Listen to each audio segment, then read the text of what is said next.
नमस्कार प्यारे बच्चों, एक्सरसाइज 5.2 में से आज क्वेश्चन नंबर 17 हम देखने वाले हैं, जो है हमारे पास AP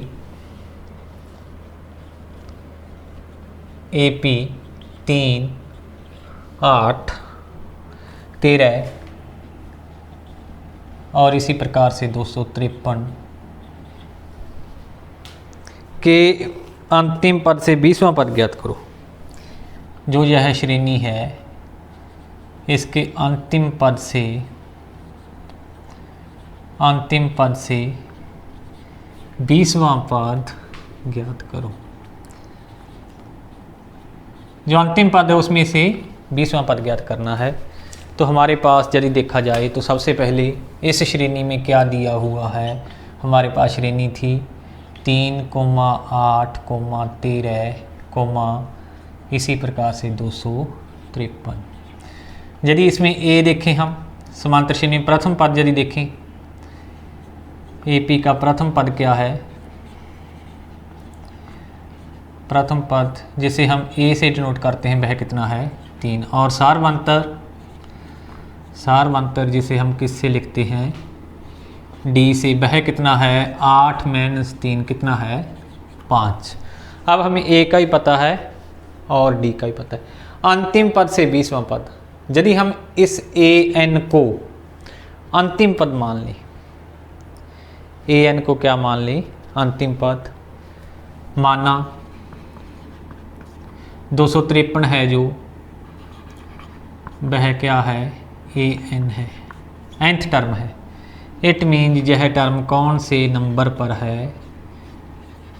अब हम यह ज्ञात कर सकते हैं AN A + N means 1 × D।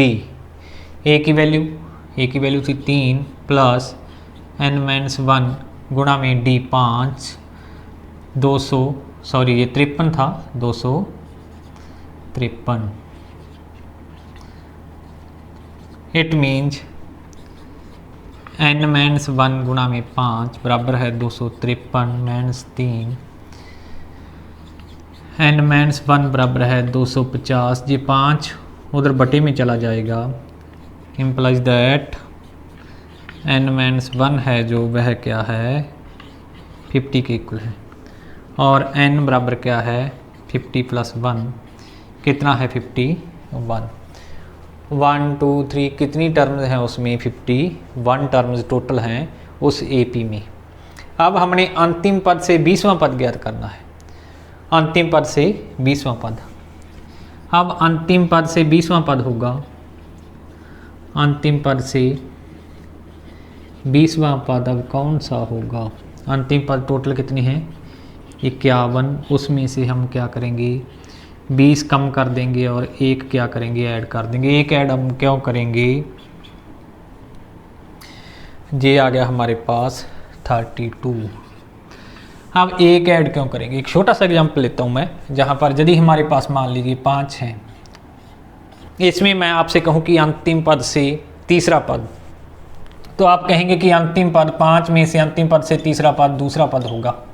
आप यही सोचोगे कि अंतिम पद से यदि हम देखें, अंतिम पद से तीसरा पद है जो, वह 3 हम कम कर देंगे। इट मीन्स शुरू में से कितना टर्म होगी दूसरी, लेकिन 1 2 3 यह टर्म है। यदि अंतिम में से हम तीसरी टर्म देखें तो यह 1 2 3 यह तो तीसरी है।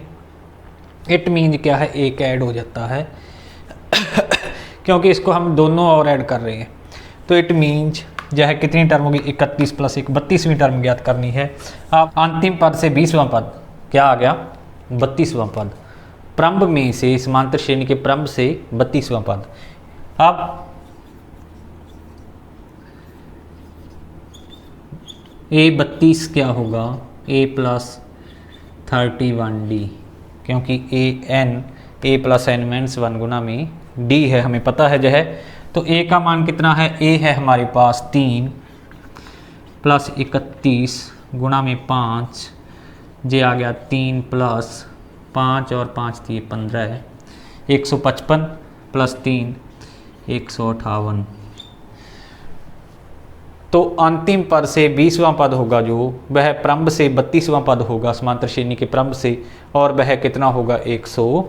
58 होगा।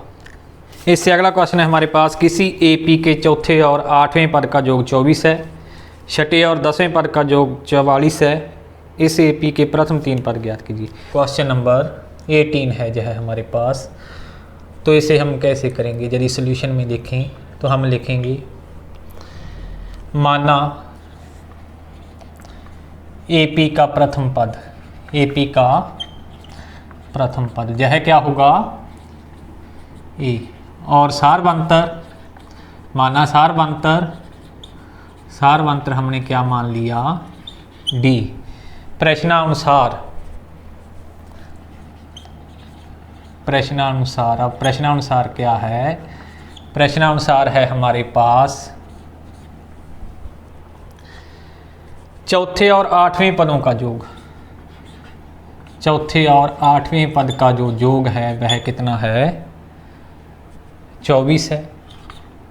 और दूसरा क्या है, दूसरा है हमारे पास छठे और 10वें पद का योग, छठे और 10वें पद का योग कितना है, यह है हमारे पास 44। प्रथम 3 पद ज्ञात कीजिए, प्रथम 3 पद ज्ञात कीजिए। तो यह हमारे पास क्या हो गया, पहला हो गया a + 3d, क्योंकि a 4 है, a + n - 1 होता है, इट मीन जिससे कम, और j क्या हो गया a + 7d बराबर है 24।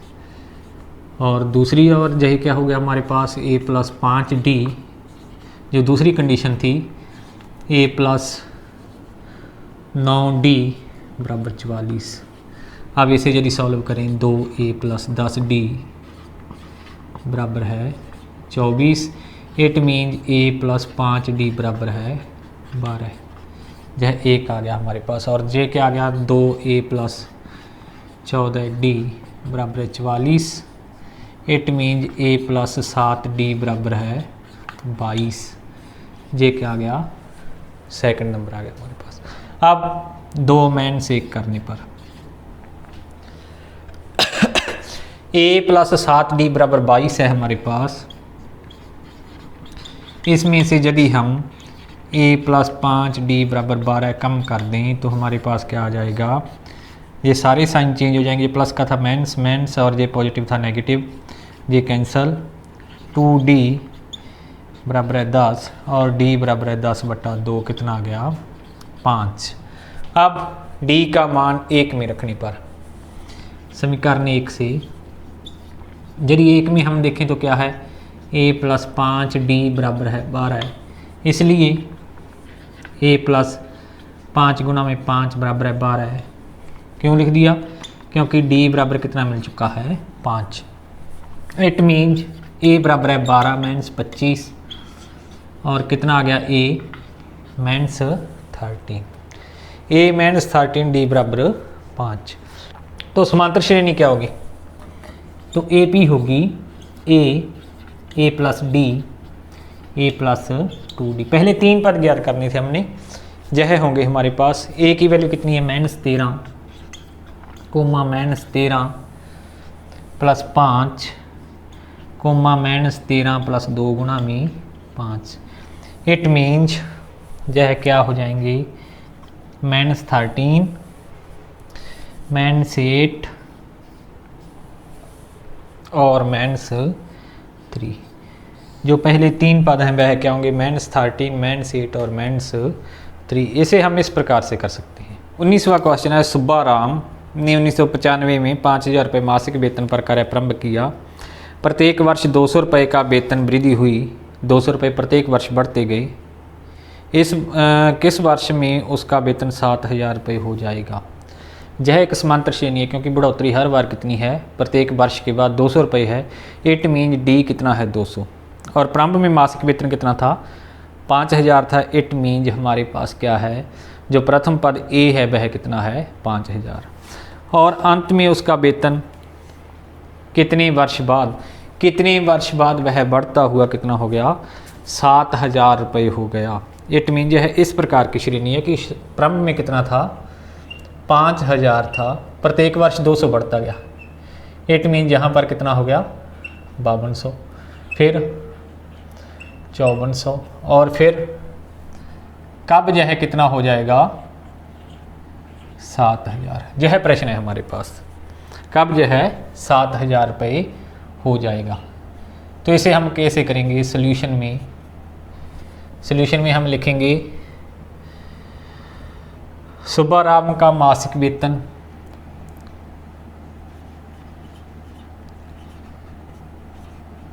सुब्बाराम का प्रारंभिक वेतन या स्टार्टिंग में वेतन कितना था उसका, जिसे हम ए से डिनोट करेंगे कितना था 5,000।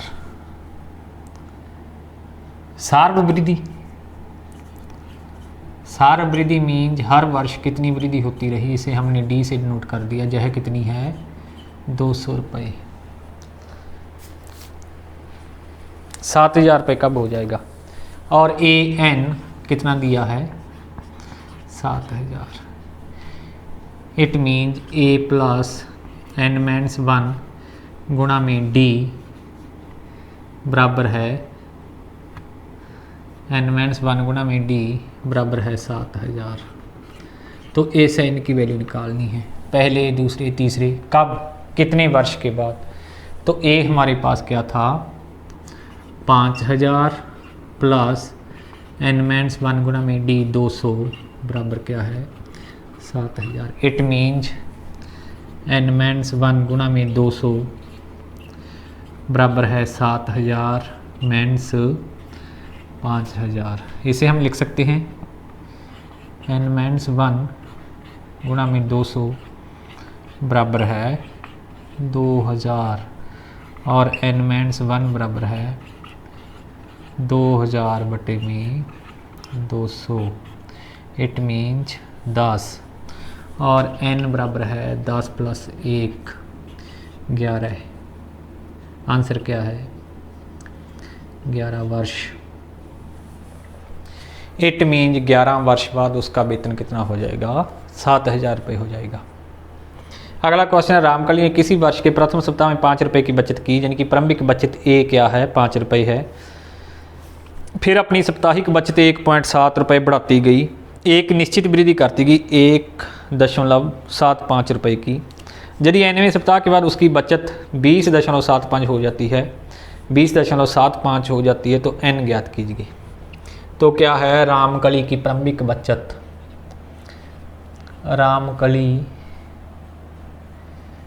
की प्रारंभिक बचत जिसे हम किससे लिखते हैं ए से, कितनी है 5 रुपये 5 रुपये 5 रुपये। साप्ताहिक बचत,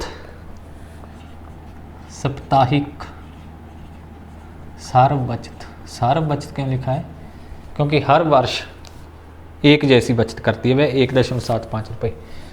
साप्ताहिक या सार्व बचत कितनी है जिसे हम डी से डिनोट करते हैं, यह है 1.75 रुपये।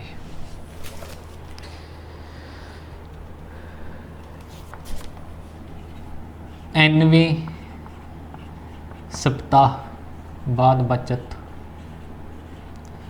बचत इसे हम कैसे लिखते हैं ए एन, कितनी है वह कितनी है 20.75। It means A plus N minus 1 into D बराबर है 20.75। जी इस एन की कितने सप्ताह बाद था तो एन ज्ञात करना है हमने। ए कितना है हमारे पास 5 प्लस एन माइनस 1 गुणा में डी है 1.75, यह है हमारे पास 20.75 और एन माइनस 1 गुणा में 1.75 बराबर है 20.75 माइनस 5, यह आ गया 15.75। इट मीन्स एन माइनस 1 बराबर है 15.75 बटे में 1.75। ऐसे हम कैंसिल कर देंगे, यह कट जाएगा 9 पे कट जाएगा, यह कितने पे कट जाएगा 9 पे। तो n किसके बराबर आ गया, n बराबर है 9 प्लस 1, कितने वर्ष आ गया, यह 10 वर्ष। 10 वर्ष पश्चात जो उसकी बचत है रामकली की वह कितनी होगी? 20.75। यही हमारा आंसर होगा इसमें।